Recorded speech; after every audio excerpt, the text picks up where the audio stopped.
Bate fácil, esse projeto não podia ataque, recebe por ali a marcação extensiva da equipe do São Carlos.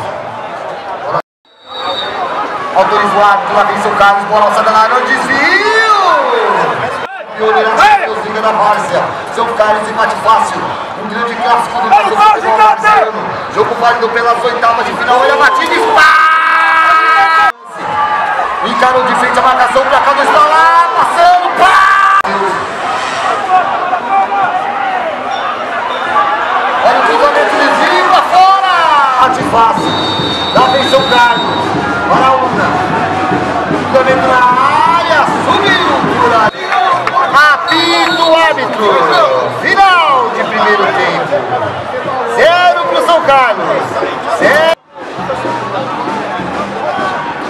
Permanece em campo de bola, joga com o Wellington pela intermediária, ele faz o giro, São Carlos olha a bola, sobe na área, uma batida de cabeça.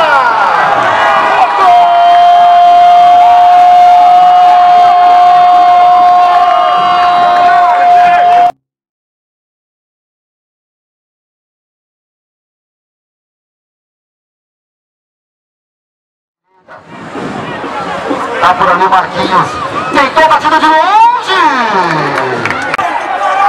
abre mais à frente, saindo o lance do Didi, acabou marcando a falta, segundo o nosso futebol varziano, lá vem bate fácil, autoriza o árbitro, bola alçada na área, sai o goleiro, batida na cara,